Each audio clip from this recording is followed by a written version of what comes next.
Chinese sellers occupy a pivotal position in the Amazon e-commerce site thanks to the demographic dividend that has helped them build a full range of categories and superb production speed, plus the advantages of a supply chain. On Amazon.com, 63% of sellers are from China. It's not an exaggeration to say that on Amazon, the world's largest e-commerce platform, Chinese sellers can cover 99% of the categories, although their quality is a different story. November 30th wrapped up the Black Friday sales on Amazon. It's a big Christmas shopping day in the US that offers the most discounts with the most promotions. It's also the last chance for Chinese sellers to boost their annual sales. However, during the season, several Chinese sellers were suspended for allegedly manipulating online reviews. According to Chinese media, the Time Weekly, an operator of a medium-sized e-commerce company in Shenzhen, said, "I've never seen such a tough act. Just on the day of this year's Black Friday sale, a seller had his brand directly blocked for allegedly manipulating reviews." On a Chinese website, a seller posted a request for help, saying he received a closure notice early in the morning of November 29th from Amazon. Another Chinese seller revealed that tens of thousands of Amazon accounts were closed down in the past 2 days, and the reason for the closure is due to Amazon affiliate stores. Amazon affiliate stores mean that if one store under the same company is banned, the rest of the stores affiliated with the company may be closed as well. Those who make money during the Black Friday sales are usually powerhouse sellers. This year, some of the top sellers from China have been forced out of the game early on. Since April 30th, 2021, Chinese sellers on Amazon have experienced an unprecedented wave of closures. A large number of offending sellers' products were taken down by Amazon due to allegedly falsified product reviews. Big sellers from China such as Aoki, Tomtot, Yukishu Technology, Patizon, and Sun Valley were among them. These Chinese e-merchants aren't small in size. Yukishu, Sun Valley, Patizon, and Tomtot had revenues of $746 million, $758 million, $777 million, and $1.172 billion in 2020, respectively. The executive president of China's Shenzhen Cross-Border E-Commerce Association said in August that this was the largest account blocking action by Amazon in the last 5 years, and the majority of affected accounts were said to be Chinese sellers. Since May, more than 50,000 Chinese sellers have been shut down on Amazon, causing industry losses estimated at more than 100 billion renminbi. During Amazon's banning operation, Chinese seller Sun Valley had 330 sites suspended in total, and its sales revenue dropped 74.88% year-on-year in the third quarter. The first seller to be hit by the storm, Patizon, was known as one of the Amazon 3 in China. 606 of its hot-selling items were taken off the shelves, and a large amount of funds were frozen by Amazon. According to Chinese media, the direct reason for the ban on Patizon's Mpao brand was that the company's operations solicited customers for 5-star reviews, which violated the Amazon platform's code of conduct for sellers. On August 9th, Patizon issued a notice that some of its product development staff were suspended from work for 6 months.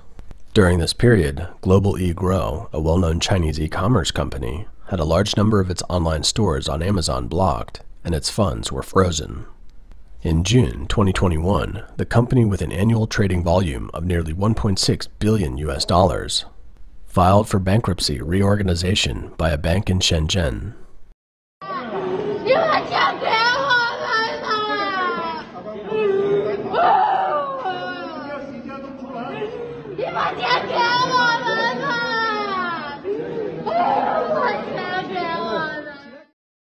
On August 12th, an online seller in Shenzhen jumped off a high-rise building, and his colleagues revealed the reason was that his Amazon store was shut down and he couldn't withdraw his money.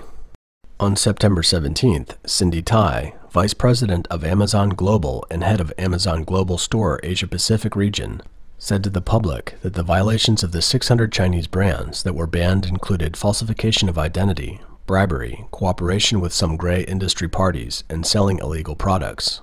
In an interview with China National Television, Cindy Tai said that the closure wasn't specific to China, but merchants from other countries were also involved.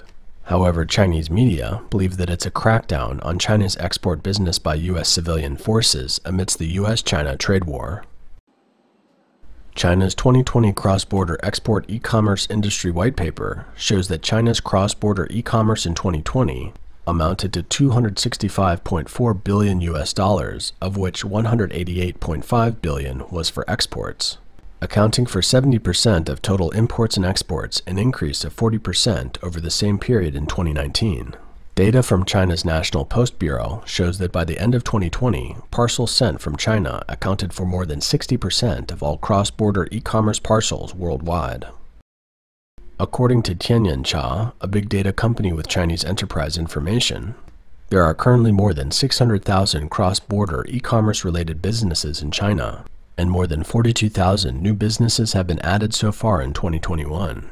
It's evident that the proportion and weight of cross-border e-commerce in China's foreign trade exports are growing more significantly and have become an important channel to export Chinese products.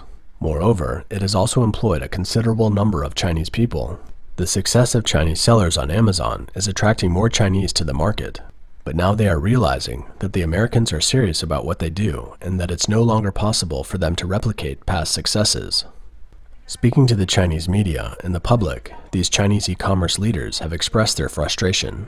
It's an open secret that Chinese sellers are generally in violation of the rules. And for more than a decade, there existed a sort of unspoken agreement between Amazon and Chinese sellers to leave it alone. How can they suddenly take such massive and severe action? Indeed, on the surface, almost all countries' e-commerce platforms prohibit the practice of false reviews. The most common violation is click farming, that is, store owners pay people to pretend to be customers who fake shopping to get sales and good reviews to improve the ranking of their online stores.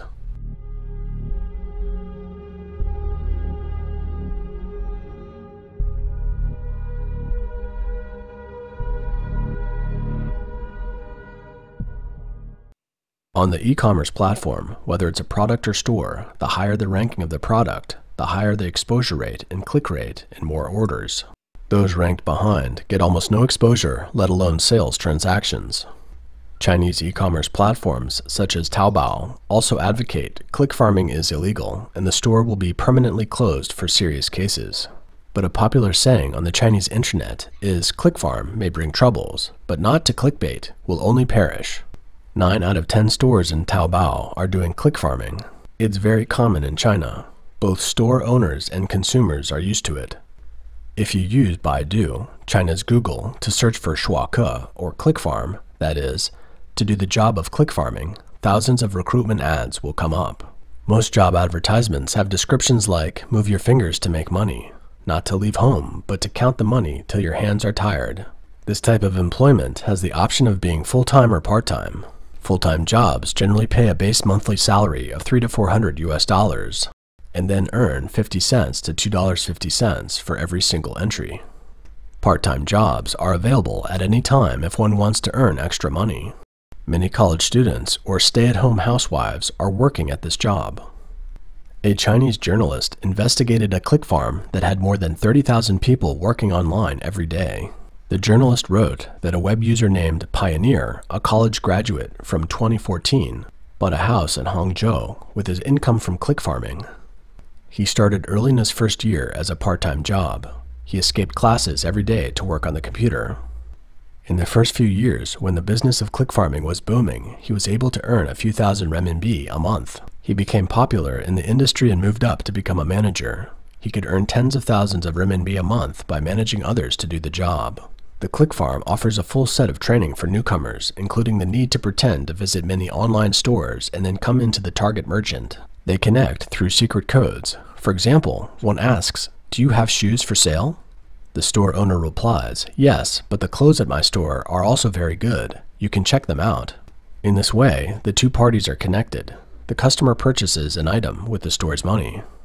The customer then receives a package, which of course may be an old newspaper or nothing at all.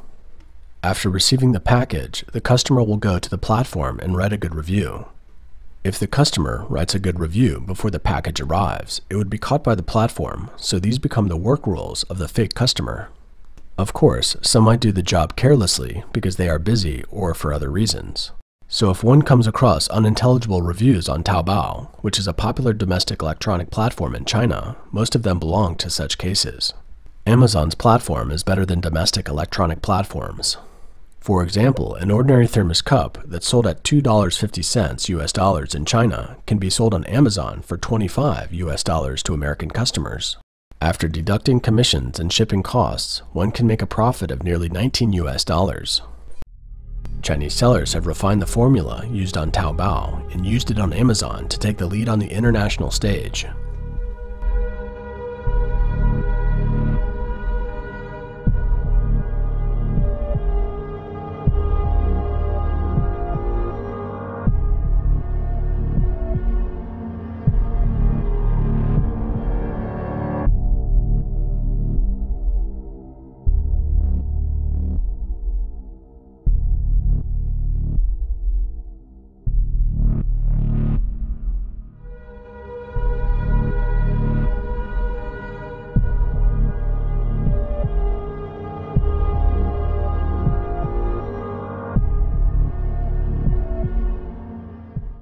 In 2014 or so, Chinese sellers entered Amazon in a big way. Other sellers didn't take notice at first, but soon they started discussing how to deal with Chinese sellers. Chinese sellers manipulate online reviews with little to no moral burden. They pay for a lot of positive reviews to improve their star ratings or include a varying amount of gift cards in their packages to solicit 5-star reviews. Through these crazy operations, Chinese sellers make up a large percentage of Amazon merchants overall and are at the top of the list in most categories. In 2020, China claimed to the international community that it was the first to contain the pandemic. As a result, China's cross-border e-commerce boomed against the market and drew in a lot of capital. However, all of that has now come to an abrupt end. Chinese industry insiders predict that more accounts will be closed by Amazon soon. At least 200,000 to 300,000 seller accounts are problematic and are now under review. Chinese media reported that when Amazon began shutting down stores in late April, a longtime Chinese e-merchant approached an employee at Amazon China, who told her that in the past there was a possibility of getting the account back after appeal, but not this time. It's an iron rule within the company. Chinese media also admitted that the massive store closure may not be Amazon's intention. It has to do with the overall situation between the US and China. In short, in March 2021, a click farm leaked information relating to 200,000 to 300,000 Chinese sellers onto the web. The Safety Detectives cybersecurity team discovered the database breach, which contained more than 13 million records and 7 gigabytes of data, including direct communication between Amazon sellers and buyers who provided fake reviews.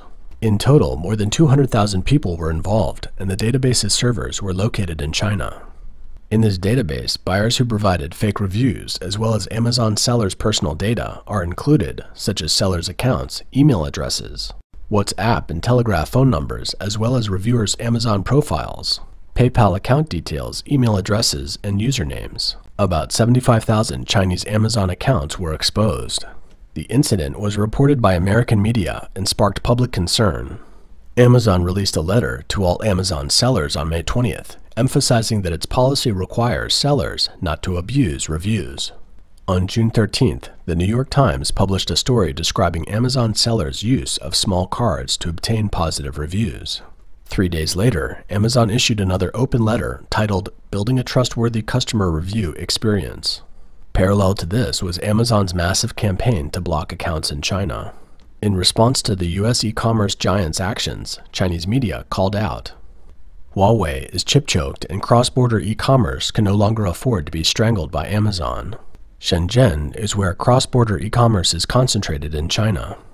On August 5, 2021, the Shenzhen Municipal Bureau of Commerce issued a notice to provide financial support to companies that develop overseas markets through independent e-commerce websites, meaning alternative platforms other than Amazon as their sales channels. A single project could be subsidized to the amount of $310,000 US dollars, and the maximum subsidy for a single project could be as high as $470,000 US dollars. But it's obvious that this is far from enough for the Chinese sellers in crisis. Chinese e-merchants have excused themselves for click farming by saying, "Everyone knows that it's in everyone's interest to follow the rules, but there are always people who don't do it. When one person doesn't follow the rules and gets a good run, everyone tends to follow suit. He who can find a way to grow faster will definitely go for it." This type of statement, when applied to the chaotic business environment in China, may not be entirely wrong. But outside Communist China, such seemingly clever and bogus behavior falsifying reviews is clearly driven by greed. For many Chinese business people, a real change in thinking is needed if they want to go global and win the respect of consumers worldwide.